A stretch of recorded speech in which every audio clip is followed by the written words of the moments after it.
자, 여러분 안녕하세요. 모트라인입니다. 볼보 XC40 리차지입니다.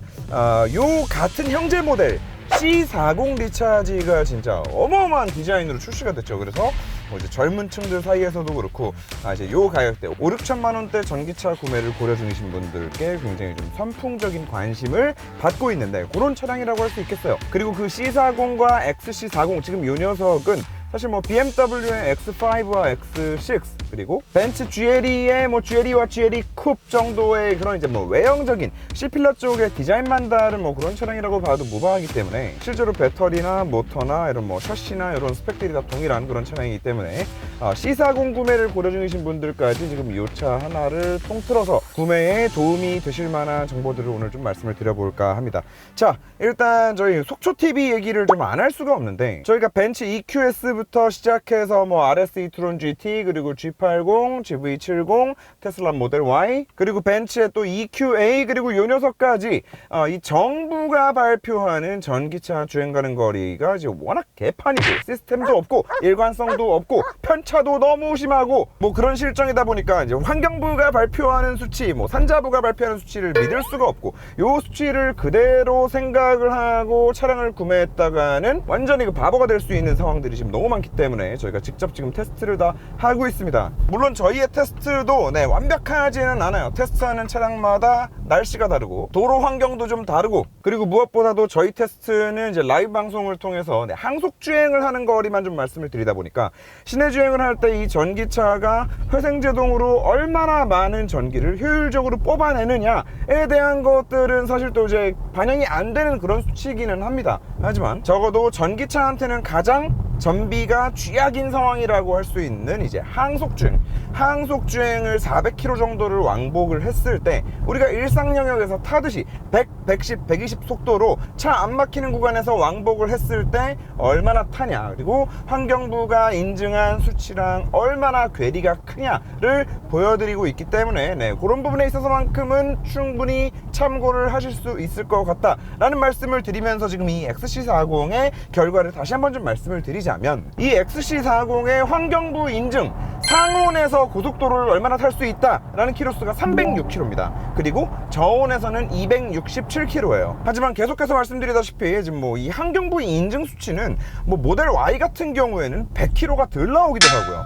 그리고 RS e-tron GT 같은 경우에는 100km가 더 나오기도 하고요. 심지어 EQS 같은 경우에는 막 150, 200km가 더 나오는 경우이기 때문에 이 수치는 믿을 수가 없고 그래서 저희가 속초TV에서 이제 항속주행 거리를 검증을 한 결과 실제 320km를 주행하고 남아있는 예상 주행 가는 거리가 12km 다시 말해서 실제로는 뭐 한 330km를 항속주행해서 타더라 라고 말씀드릴 수 있을 것 같은데 물론 뭐 테슬라를 제외한 모든 전기차들은 환경부 인증 거리보다 많이 가기 때문에 지금 이 XC40 같은 경우도 결과적으로 봤을 때 환경부 인증보다 더 갔다라고 얘기할 수는 있겠어요. 330을 탔으니까. 하지만 그 때문에 그 주행 가는 거리 때문에 결과적으로 지금 이 차는 웬만하면 구매하지 마셔라. 지금 얘도 마찬가지고 C40도 마찬가지고 그 테스트 결과를 통해서 이 차를 구매하지 마셔라라는 말씀을 먼저 좀 드리고 시작을 하고 싶어요. 그 이유는 자 크게는 두 가지 이유로 나눠서 말씀을 드려야 될 것 같은데 일단 보조금은 생각하지 말고 차량 가격만 놓고 좀 생각을 해보자고요. 이게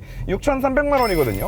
물론 뭐 볼보가 프레스 언론에 발표한 걸로만 봐서는 이게 뭐 독일에서 판매하는 거에 비하면은 2천만 원이 싸요. 미국보다도 뭐 거의 한 1,000만 원이 싸요. 한국 시장에서는 엄청나게 공격적인 가격 정책을 펼쳐서 저렴하게 파는 겁니다 라고 얘기를 하기는 하지만 6천만 원대 전기차 보조금 받기 전 가격 기준으로 6천만 원대 전기차 치고 고속 항속을 330km 밖에 못한다? 그리고 고속에서 이 정도 간다라는 거는 시내에서 잘 타면은 물론 뭐 시내 주행을 할 때는 이제 회생제동도 들어가고 뭐도 들어가고 하다 보니까 뭐 고속 항속 주행 하는 것보다는 더 타겠죠. 뭐 한 400km 정도는 탈 수 있지 않을까 이렇게 예상을 하는데 제가 GV70 주행 가는 거리 테스트를 하면서도 아쉽다고 말씀을 드렸던 것 중 하나가 이 차가 아무리 소형 SUV더라도 이 차는 여전히 SUV예요. 물론 이런 소형 SUV를 그냥 도심에서 시티카로 사용하시는 분들이 많다는 것도 잘 알고 있기는 하지만 그래도 얘는 SUV이기 때문에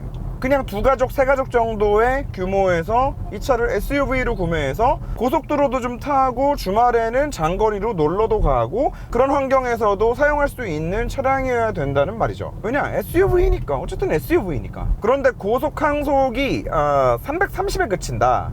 심지어는 저희가 테스트한 게 지금 히터도 작동시키지 않은 조건이었어요. 거기서 만약에 에어컨이라도 틀고 아니면 뭐 히터라도 틀었다거나 사람이라도 더 탔다거나 했으면은 그보다도 지금 더 떨어질 수 있다라는 얘기인데, 여기서 이제 중요한 두 번째 포인트가 나갑니다. 그래, 뭐 이 정도 수치라고 하면은 GV70 일렉트리파이드도 얘랑 큰 차이 안 났어요. 속초TV에서 테스트한 결과 GV70 같은 경우도 막 320km 타고 남아있는 예상 주행 가는 거리가 30km 정도였으니까 그래도 한 350, 360 탄다는 얘기고 얘랑 큰 차이 안 나기는 해요. 그런데 얘는 GV70하고 뭐가 다르냐면, 이건 진짜 여러분들이 반드시 알고 계셔야 되는 부분인데, 그 충전 속도가 맥스가 50kW예요.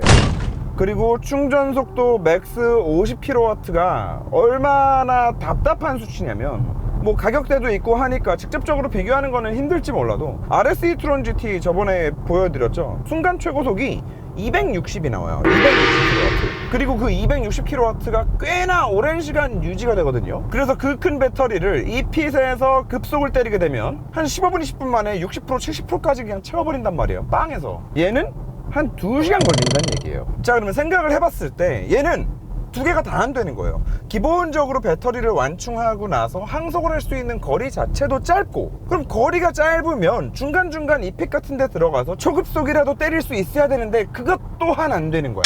그렇잖아요. GV70 같은 거는 아무리 얼마 못 간다 하더라도 이픽 들어가서 15분이면 또 채우고 15분이면 또 채우고 하면서 다닐 수 있어. 그런다고 쳐. 근데 얘는 고속 항속주행 기준으로 300km 달리고 나면은 2시간 서 있어야 된다는 거예요. 이거는 진짜 전기차를 타고 다니는 데 있어서 굉장히 큰 아킬레스건이다 라고 말씀드릴 수 있을 것 같아요. 저희가 속초TV 끝나고 나면 맨날 뭐 가평 휴게소에 멈추는 경우가 많잖아요. 그 가평 휴게소만 하더라도 100kW짜리 충전기가 있어요. 그런데 이 XC40은 거기서도 그 전력의 반밖에 못 받아 먹는 거예요. 자, 그래서 이 차량을 구매해서 난 SUV니까 좀 SUV답게 이거 타고 좀 장거리로 놀러도 가고 여행도 다니고 디자인도 이쁘니까 저걸 사야겠다 라고 마음 먹고 계시는 분들이 반드시 좀 알고 계셔야 되는 부분이고, 저는 요 포인트에서 요 차랑 C40은 이건 좀 아니다, 이건 좀 아니다 라는 말씀을 이제 드리는 건데, 물론 이러실 수도 있어요. 나는 장거리 거의 안 가고, 정말 거의 안 가고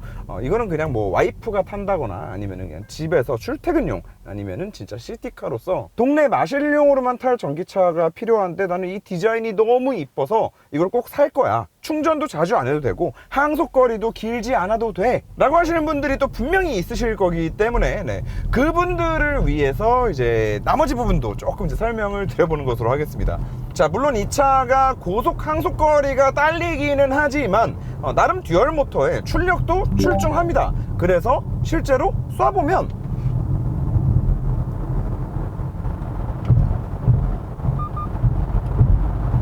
100km 이하에서는 뭐 말할 것도 없고 100 이상에서도 한 120, 130까지의 속도에서도 언제든 악셀에 발만 얹으면 이 전기차 특유의 굉장히 즉각적이고 빠르게 튀어나오는 토크를 온몸으로 느끼면서 재미있게 운전할 수 있는데, 거기에 하나 더 나아가서 하체 세팅 자체도 굉장히 잘 되어 있는 것 같은 느낌이 드는데, 지금까지 왜 항상 그 내연기관 차를 튜닝해서 내연기관 베이스로 만들어진 전기차는 승차감이 다들 별로다, 너무 안 좋아, 별로야 라고 욕을 항상 했는데, 그거를 깼던 첫 번째 차가 제네시스 G80 일렉트리파이드였죠. 그리고 나서는 GV70 일렉트리파이드 또한 내연기관차 이렇게 튜닝해서 만들어도 이렇게 괜찮을 수 있어 라는 걸 또 한 번 보여줬던 것 같고, 그리고 이게 이제 세 번째 차인 것 같아요. 그리고 요거는 뭐 C40도 마찬가지 아닐까라는 생각이 드는데, 진짜 얘는 이게 XC40 내연기관 모델보다도 이게 더 괜찮은 거 아닌가라는 생각이 들 정도로, 이 방지턱에서의 느낌도 오히려 내연기관 XC40보다 더 좀 이렇게 무게감도 잘 적당히 잡히면서 되게 고급진 느낌이 좀 있다고 해야 되나? 아무튼 이 체급에는 어울리지 않는 그 승차감이 좀 이렇게 탄탄하면서 약간 그 BM3 시리즈가 주는 그 느낌이 있거든요. 분명히 하드한데 그 하드함의 정도가 딱 진짜 이 내가 재미있는 운전을 위해서 감수할 수 있는 딱 고선까지, 딱 거기까지. 뒷자리에 어르신들을 태우면 어르신들은 아우 이 차 승차감이 왜 이러냐 라고 말씀하실 것 같으면서도 우리가 타고 다니기에는 적당한 쫀쫀함과 스포츠성과 컴포트함을 두루두루 가지고 있는, 그래서 지금 실제로 타보면 방지턱은 방지턱대로 되게 그냥 쫀쫀하게 나름 부드럽게 넘는다라고 하면서도 이 상당한 출력을 가지고 코너를 막 감아 다니는데 또 부담스럽지 않은 적절히 재밌는 운전까지도 할 수 있는 그런 승차감을 또 가지고 있거든요. 약간 그 코나 운전하면은 재밌거든요.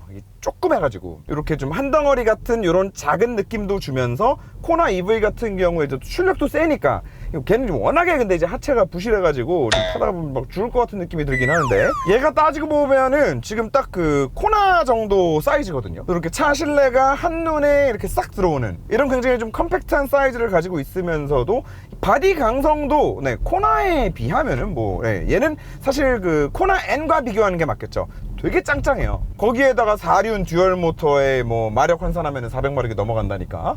승차감 세팅도 잘 해놨고 쫀쫀하고 해서 얘는 이 시티카로 동네에서 마치 우리가 그 미니라는 자동차를 접근할 때 그 마음가짐으로 그런 관점에서 접근해서 타기에는 또 괜찮은 구석들이 많지 않은가. 그리고 요 쫀쫀한 느낌이 그 어느 정도 고속에서 급차선 변경이 일어난다거나 해도 요 롤도 굉장히 또 잘 잡아요.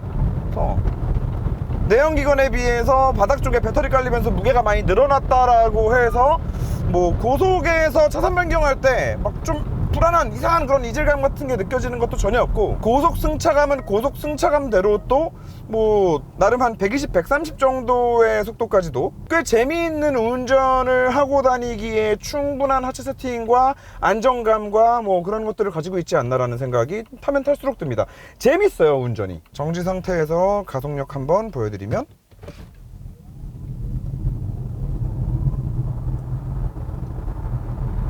이 볼보 특유의 이 클러스터의 프레임 레이트 좋은 거, 그것도 여전히 가지고 있고요. 고속에서 위아래로 범프가 크게 일어나도 크게 불편하지 않는 선에서 상당히 좀 이 쫀쫀한 느낌을 잘 만들어주는 것 같고, 급차선 변경을 해도 이 고출력의 작은 차에서 주는 그 운전의 재미, 그 감성이 이 차에 조금 녹아 들어가 있다 라는 말씀을 드릴 수 있을 것 같고, 주행거리가 많지 않고 진짜 시티카로 도심에서만 탈 거다 라고 하시는 분들한테는 이런 부분들은 뭐 참고할 만한 부분이 아닐까 라는 생각이 들고요. 그리고 볼보가 애초에 이 차를 만들 때도 이 시티카의 컨셉으로 만든 게 아닐까 라고 좀 추정이 되는 게, 메뉴 구성이나 이런 것들이 이게 이래도 되나 싶을 정도로 굉장히 심플하거든요. 몇 가지만 보여드리면 일단 저기 시동 버튼을 이렇게 막아놨어요. 근데 솔직히 이건 좀 선 넘은 것 같긴 해요.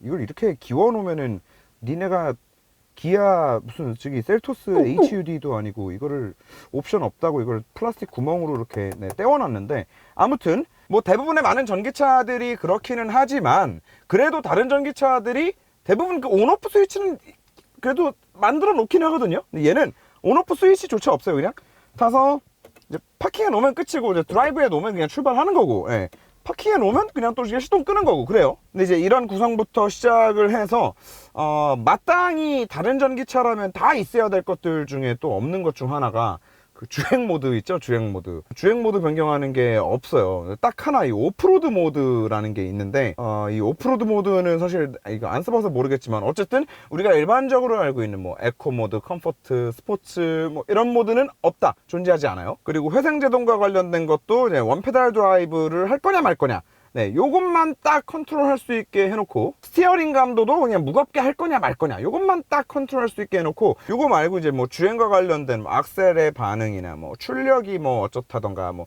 이런 관련된 주행 모드는 전혀 없다. 물론 이렇게 내비게이션이 나오는 화면이 있기도 하고, 요 티맵 팀앱 오토가 들어가 있는데 다른 건 다 모르겠고 이 반응 속도가 진짜 한번 보여드릴게요. 판교역 몇 번째 장소로 갈까요? 첫 번째.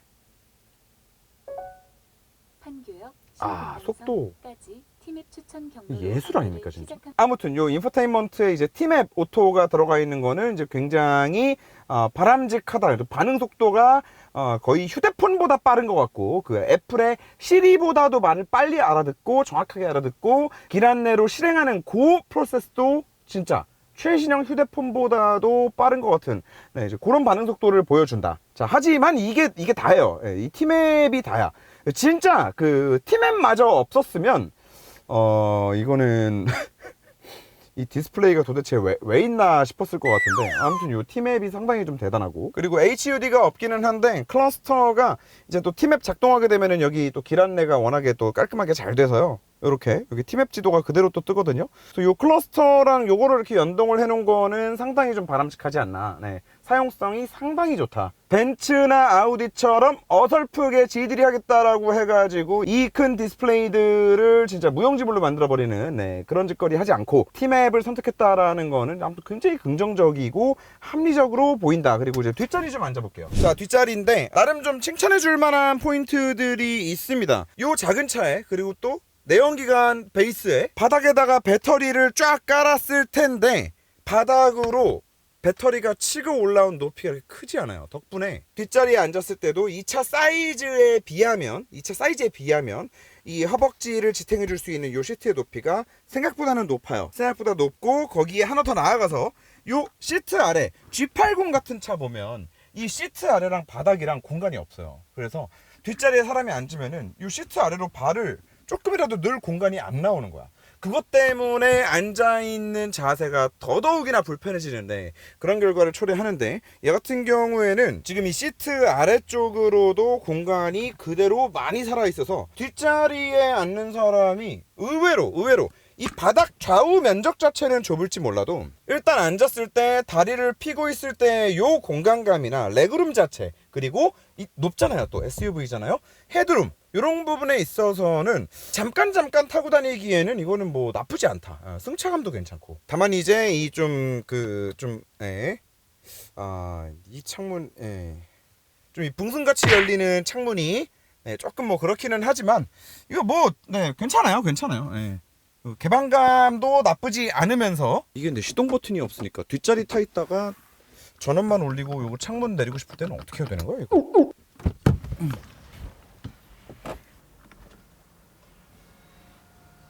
그렇지만 어쨌든 이렇게 반으로 나눠서 한쪽을 아예 안 열리게 막아놓은 결과 창문이 열리는 쪽은 그래도 나름 또 거의 끝까지 다 열리게 되는 이런 구조, 나쁘지 않은 것 같아요. 네, 뭐 그렇게 많이 답답한 것 같지 않고. 자, 아무튼 뭐 뒷자리는 그렇고요. 네, 다시 앞으로 가볼까요? 그리고 한 가지 좀 치명적인 단점이, 이게 없는 게 맞겠지? 오토홀드가 없어요. 오토홀드가 시티카 컨셉으로 만들었으면 오토홀드는 근데 넣어줬어야 되는 거 아니냐? 오토홀드 없는 거는 좀 선 넘은 거 아닌가, 뭐 그런 생각이 또 들고. 자, 아무튼 뭐 다 말씀을 드렸나? 칭찬해줄 거 있어요. 칭찬해줄 거 있습니다. 저희가 요거 속초TV 할 때 EQA랑 같이 갔었잖아요. 그래서 EQA랑 딱 세워놓고 둘 다 후드를 딱 열었는데, 와, XC40은 얘는 얘대로 진짜 감동이고, EQA는 EQA대로, 그건 진짜 돌았나 싶은 그런 마감을 보여주더라고요. 전기차 시대에 아무리 운전자가 후드 열 일 없을 거라고 해도, 그거 진짜 EQA는 그건 진짜 선 넘지. 그거는 나름 걔도 그래도 한 6천만 원 하는 차 아니야, 신차가? 어떻게 후드를, 그 안에 후드 안에를 그딴 식으로 마감을 해놓냐, 아무리 프렁크가 없어도. 아무튼 그거는 벤츠는 진짜 경악스러웠는데, XC40은 진짜 박수 쳐줘야지 진짜. 하지만 여기 버튼은 플라스틱으로 기워놨고요, 오토홀드 없고요, 주행거리는 330km, 충전 속도는 50kW가 맥스. 이건 사지 마요. 자, 아무튼 뭐 이 XC40 리처지, 이 특별한 구석이 많은 차량이라는 데는 의심의 여지가 없는 것 같습니다. 마치 그 내연기관차의 미니를 보는 것 같은. 그리고 또 디자인적으로 진짜 너무너무 예쁘잖아요. XC도 저는 이 디자인을 좋아하긴 하지만 C40 같은 경우도 진짜 보면 와, 나 혼자 출퇴근용으로 저만한 이쁘고 사이즈도 딱 괜찮고 출력도 괜찮고 여러 가지로 저만큼 이쁜 차가 또 있을까, 너무 사고 싶다 라는 생각이 들 정도로 디자인이 참 너무 예쁘기는 한데, 그래도 대부분의 사람들은 이제 요 차 한 대를 사가지고 또 이제 패밀리카나 메인카로 운용을 하실 테니까 그런 관점에서 접근을 했을 때는 이건 좀, 이 6천이면은, 그죠? 뭐, 아이오닉 5 EV6 가는 게 맞지 않나. 현실적으로. 아, 그리고 시트 좋고요. 볼보는 워낙에 시트 잘 만드니까. 시트 좋습니다. 여러 가지로 좀 아쉬움이 많은 차량이었던 것 같습니다. 자, 이런 아쉬움이 많은 차량, 또 시청자분들께 널리 편하게 너 하고 싶은 대로, 얘기하고 싶은 대로 다 해도 돼 라고 또 차주분이 차량을 내어주신 덕분에 여러분들께 이런 얘기도 또 이제 편하게 드릴 수 있고 항상 재미있는 영상도 만들 수 있고 하는 게 아닌가라는 생각이 들면서 여러분들도 차주분께 다 같이 함께 감사의 인사를 협찬해 주셨는데, 차량 내주셨는데 이렇게 안 좋은 얘기만 잔뜩 하다가 보내면은 이게 마음이 이렇게 안 좋을 수가 없어요. 참. 아무튼 감사합니다, 차주분. 자, 오늘 여기까지 하는 것으로 하겠습니다. 그 속초TV 계속해서 이런저런 전기차들 가지고 항속거리 테스트하는 영상을 라이브 방송으로 계속해서 송출을 할 예정입니다. 너무 많이 들어오시면 좀 부담스러우니까 그 라이브 방송 할 때는 그냥 하나보다 했다가 끝났나 싶을 때쯤 들어오셔가지고 결과 정도는 항상 좀 함께 보시고 또 그 결과에 대해서 많이 좀 알려주시고, 환경부 인증거리는 진짜 너무 개판입니다. 너무 개판. 근데 1억 2억짜리 전기차가 수두룩한 마당에 이렇게 개판 5분 전인 기준으로 주행거리를 인증해서 그걸 기준으로 또 보조금을 지급하면서 차량을 판매하게 한다라는 거는 저는 잘못돼도 한참 잘못됐다고 보거든요. 우리가 자꾸 잘못됐다라는 거를 알고 알리고 해야 바뀔 수 있을 거라고 봅니다. 같이 한번 바꿔보시죠, 여러분. 자, 오늘 영상 여기까지 하는 것으로 하겠습니다. 안녕. 다음 주에 또 만나요. 감사합니다.